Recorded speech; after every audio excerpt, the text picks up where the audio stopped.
Welcome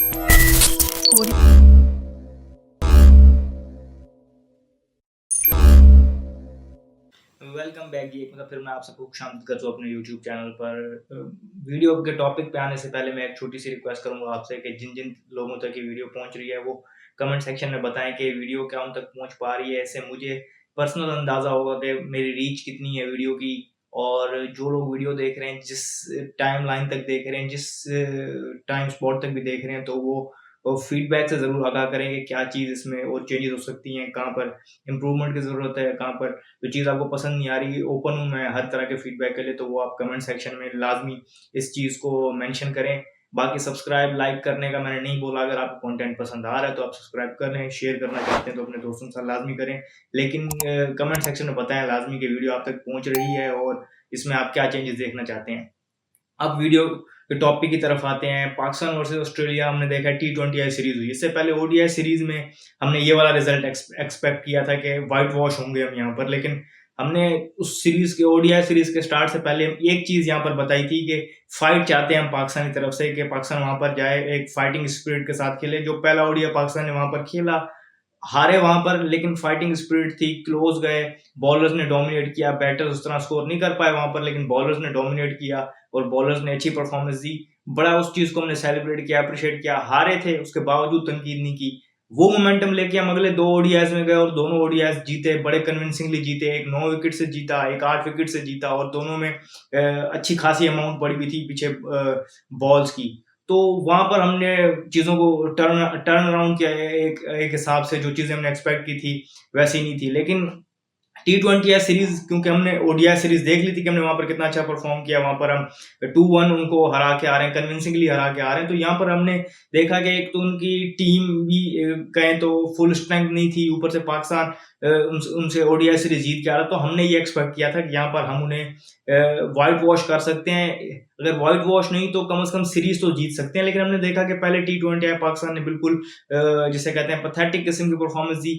पहले को हम माइनस कर देते हैं क्योंकि वो फुल मैच नहीं हुआ, 7 ओवरों को हुआ था, उसको हम एक साइड पे रखते हैं। लेकिन सेकंड T20 में हमने आपको बताया कि 148 रन हमसे चेज नहीं हो पाए थे। हमारी बैटिंग लाइन ने जिस तरह वहां स्ट्रगल किया, 108 के स्ट्राइक रेट से हमने इस पूरी सीरीज में अगर हम बात करें तो टोटल सारे बैटर्स का जितना हमने स्कोर किया है वो 108 के स्ट्राइक रेट से किया है। सिर्फ 6 छक्के हम स्कोर कर पाए, 272 के अराउंड हमने बॉल फेस की है overall as a batting line, और 290 और कुछ रन स्कोर कर पाए। तो ये जो हमें ना ये पिक्चर बड़ा क्लियरली बयान कर रहा है कि हम T20 क्रिकेट में कितना पीछे हैं और हमारी बैटिंग कितनी आउटडेटेड है, और कितनी हम बाकी जो वर्ल्ड है, जो बाकी टीम है उनसे कितना पीछे हैं।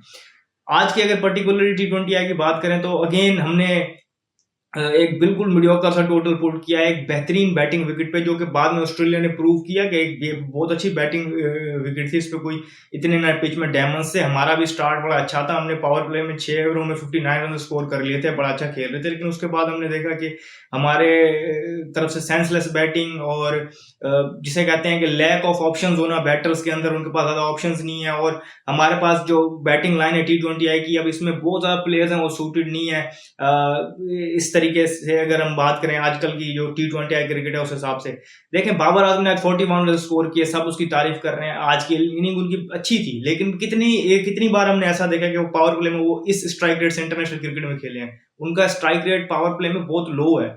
और ये अगर हम बात करें तो लोग कंपेयर करते हैं कि लाइक्स ऑफ फखर जमान या बाकी इनसे ज्यादा है उसका, लेकिन ये चीज मेंशन अगर हम देखें तो ये चीज इस चीज को प्रूव नहीं करती कि वो हमारे लिए जो कहते हैं मेन, जिसे हम कहें कि चॉइस होने चाहिए फ्यूचर के हिसाब से। तो देखें हम दुनिया में देख रहे हैं कि बैटर आके किस चीज को प्रेफर कर रहे हैं, जो इम्पैक्टफुल इनिंग्स होती हैं। 10 बॉलों आके ओपनर खेले, 30 कर जाए, 20 25 30 इतना कर जाए, ये वाली इनिंग देख रहे हैं, बजाय इसके कि 35 38 बॉलें खेल के 40 45 वाली इनिंग्स। अब ये ओल्ड फैशन हो गई है। ठीक है, कुछ ट्रैक्स आपको मिलेंगे जहां पर ट्रिकी कंडीशन होगी, वहां पर आप वो इनिंग्स खेल सकते हैं। लेकिन वहां पर भी जो ऐसी पिचेस होते हैं, वहां पर भी आपको अर्ली ओवर्स में जो होते हैं पावर प्ले के, वो बॉल जब तक हार्ड होता है वहां पर एडवांटेज लेना होता है, वो हम नहीं ले पा रहे। सिमिलरली अगर हम बात करें तो मोहम्मद रिजवान की हमने तवातर से इनिंग देखी है कि मैं आपको 3 इनिंग्स याद करवा देता हूँ। एक एशिया कप जो 2022 वाला फाइनल था श्रीलंका के अगेंस्ट, वो किस तरीके से उन्होंने उसको लेके चले, वो टारगेट का उन्होंने मैच बना दिया। फिर अगर हम बात करें, मैं भी आपको याद कराता हूँ, world cup 2000 T20 world cup जो भी हुआ हमारे पास 2024 वाला, वहाँ इंडिया के अगेंस्ट 42 बॉल्स वो खेल चुके थे, टारगेट इतना बड़ा नहीं था, वहां पर भी उन्होंने वो उस तरीके से इनिंग को नहीं लेके चले, वो फंस जाते हैं एक शेल में। सबको पता है ऑफ स्टोन के बाहर वो स्ट्रगल कर रहे होते, तो उनकी कंटिन्यू सामने आती है ना, वो उनके पास फिर एबिलिटी होती है कि वो सिंगल डबल ले सकें, फिर वो डॉट डॉट डॉट फिर वो बाउंड्री ऑप्शंस देखते हैं, जो उनके पास वहाँ अवेलेबल नहीं होते तो आउट हो जाते हैं। फिर अभी लास्ट जो सेकंड T20 आज हुआ, जो उसमें उन्होंने बैटिंग की है, तो मोहम्मद रिजवान को भी सोचना पड़ेगा कि जिस तरीके के वो कैप्टनसी में दिखा रहे हैं चीजें, अपनी कैप्टनसी में ब्रेव डिसीजन ले रहे हैं, तो यहाँ पर भी उनको ब्रेव डिसीजन लेना होगा। एक सलमान अली आगा को हमने व्हाइट बॉल का कैप्टन नॉमिनेट कर दिया। इससे पहले इंटरनेशनल में उन्होंने ओडीआई क्रिकेट इतनी ज्यादा खेली हुई थी, ना ही उन्होंने T20 क्रिकेट इतनी ज्यादा खेली हुई थी।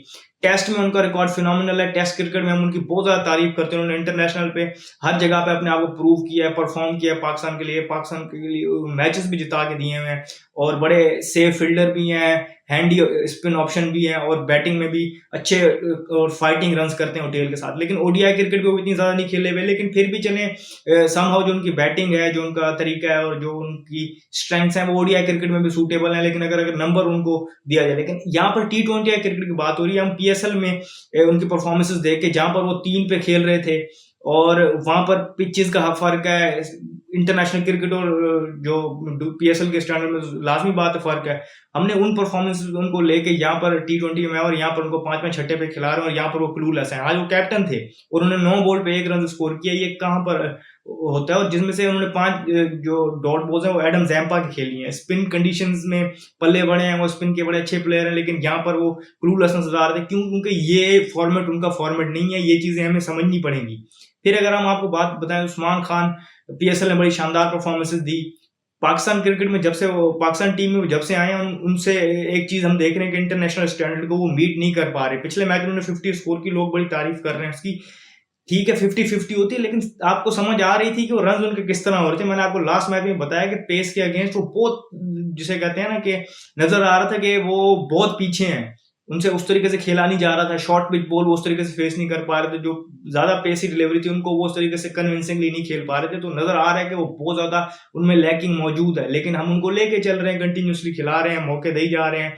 आज उनका वे ऑफ डिसमिसल देखें, कमेंटेटर्स भी ये बात कर रहे थे, वो कितना अपने आप को बॉल से अवे ले जाके और रीच करके शॉट खेल रहे हैं। और वहां पर हमने देखा है कि जो पॉकेट्स होते हैं ये बड़े हैं, लेकिन वहां पर उनको ये चीज गेम अवेयरनेस भी नहीं, मैच अवेयरनेस भी नहीं। हमने हसीबुल्ला जो है वो एक ओडीआई के बड़े जबरदस्त प्रोस्पेक्ट हैं, T20 में भी जा सकते हैं क्योंकि यंग है अभी अपनी, उनको लेकिन गेम इंप्रूव करनी पड़ेगी, शॉट्स की रेंज इंप्रूव करनी पड़ेगी, नई नई शॉट डेवलप करनी पड़ेगी, इसकी स्किल्स को अपने इंप्रूव करना पड़ेगा। फिर वो जाके इस लेवल पे पहुंच सकते हैं कि वो T20 क्रिकेट खेले, उनमें पोटेंशियल है। लेकिन स्टिल हम उनके साथ क्या कर रहे हैं, कभी हम उन्हें 5वें 6ठे पे खिला रहे हैं, कभी हमने उनको न्यूजीलैंड में एक दफा ओपन करवा दिया था, आज हम उनको 3 पे खिला रहे हैं, तो उनको भी एक नंबर दे के सेटल नहीं कर रहे, अंदर बाहर टीम से कर रहे हैं, तो उनका कॉन्फिडेंस भी शेक हो रहा है। साहिबजादा फरहान अगेन एक डोमेस्टिक में बड़े परफॉर्मर होते हैं, लेकिन इंटरनेशनल क्रिकेट में आके वो उतना बुरे तरीके से एक्सपोज हो रहे हैं, उनको पता नहीं चल रहा। देखें, ऑस्ट्रेलिया में खेल रहे हैं आप, ये कोई मुल्तान या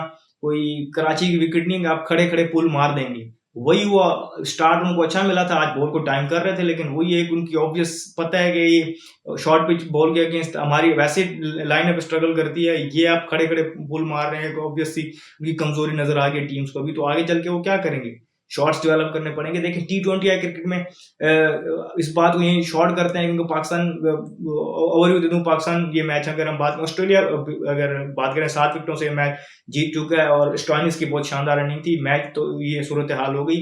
लेकिन अब फ्यूचर की अगर हम बात करें तो हमें मोहम्मद हारिस, फखर जमान, साइम अयूब, ऐसे फखर जमान ने तो अपने आप को मनवाया हुआ ऑलरेडी, लेकिन साइम अयूब, मोहम्मद हारिस, जानदाद खान जिस तरह यहाँ मौजूद है, इरफान है, ऐसे इनको जो है एक लॉन्ग रन देनी पड़ेगी इस फॉर्मेट में, उनको फ्रीडम देना पड़ेगा। मैं समझता हूँ यहाँ लोग कहेंगे कि साइम अयूब और मोहम्मद हारिस मैच्योरिटी और वो चीज़ें इस तरह की नहीं है, लेकिन उनके पास वो एक्सप्लोसिवनेस मौजूद है।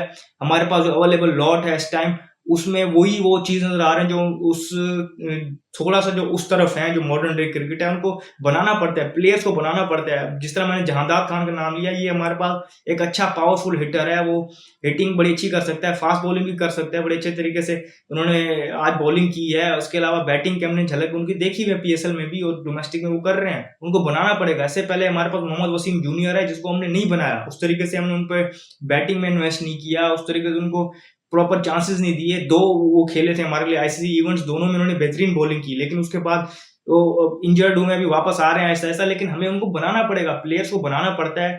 आमिर जमाल हमारे पास एक ऑप्शन थे, हम उनको यहाँ पर खिला सकते थे। वो हमें बैटिंग में भी एक हार्ड हिटिंग का ऑप्शन देते हैं और बॉलिंग का उनका एक बेहतरीन हमारे पास एक और ऑप्शन अवेलेबल हो जाता। साइम अयूब की बड़ी अच्छी ओडीआई सीरीज गई थी, उनको कैरी फॉरवर्ड करते और यहाँ पर इनको टी20 हमें चांस देते, खिला देते, क्योंकि हमने आगे 2026 का टी20 वर्ल्ड कप देखना है ना हमारे सामने इस फॉर्मेट में, तो वही चीज़ है आगे। तो वो चीज़ें देखते हुए और फिर जो हमारी ये टीम सिलेक्शन थी, अगली सीरीज़ हमारे पास ज़िम्बाब्वे की है, वहाँ पर कुछ इनमें से लड़के चल जाएँगे, फिर नाम होगा, फिर आगे जाएँगे, टेस्टिंग कंडीशंस होंगी साउथ अफ्रीका में अगेन, फिर वहाँ चेक होंगी। तो जब तक हम अपना माइंडसेट ये नहीं सोचेंगे ना कि हम जिस तरह पीएसएल में मैं देखता हूँ कि 50 बॉलें खेल के अगर कोई अमूमन मैंने देखा है कि ये टॉप ऑर्डर के प्लेयर्स 50 बॉलें खेल के 80-90 वाली इनिंग खेल जाते हैं और 80-85 वाली, और उनको मैन ऑफ द मैच मिलता है, और बेचारे जो जिनकी वजह से एक बेहतरीन टोटल पे टीम पहुंचे, जो है 16 गेंदों में 35, 38, 40 वाली इनिंग खेल रहे होते हैं, उनको मैन ऑफ द मैच नहीं मिलते। जब तक हम उन इम्पैक्टफुल इनिंग्स को टी20 या क्रिकेट में या पीएसएल में या डोमेस्टिक जो टी20 है उनको हम लेवरेज नहीं देंगे, हम उनको वेटेज नहीं देंगे, तब तक हमारे पास इस तरह के मीडियोकर टैलेंट ऊपर आते रहेंगे और हमसे ये हम जिसे कहते हैं ना कि दुनिया से 20 साल पहले वाली जो 20 साल पीछे जो रहेंगे इस फॉर्मेट में भी, तो वो होता रहेगा हमारे साथ। इस टाइम हम बहुत पीछे हैं दुनिया से, जिस तरीके से दुनिया टी20 आई क्रिकेट खेल रही है। उन्होंने अपनी 2-2 टीयर्स की टीम बनाई हुई है, उनकी जो सेकंड ईयर की टीम है वो भी हमारी इस टीम को हरा सकती है बड़े आसानी से। बॉलिंग में हमारे पास ऑप्शंस बहुत ज़्यादा मौजूद हैं, लेकिन हमें टी20 में ये चीज़ समझनी होगी कि अब आगे जो गेम आ रही है वो रन्स करने की है। अब आप आगे देखेंगे ये न्यू नॉर्मल हो जाएगा, 210, 220 ये न्यू नॉर्मल हो जाएगा टी20 आई क्रिकेट में, और हम अभी भी 160, 170 वाली गेम खेल रहे हैं, वो भी मर-मर के। तो ये हमें चीज़ सोचनी पड़ेगी।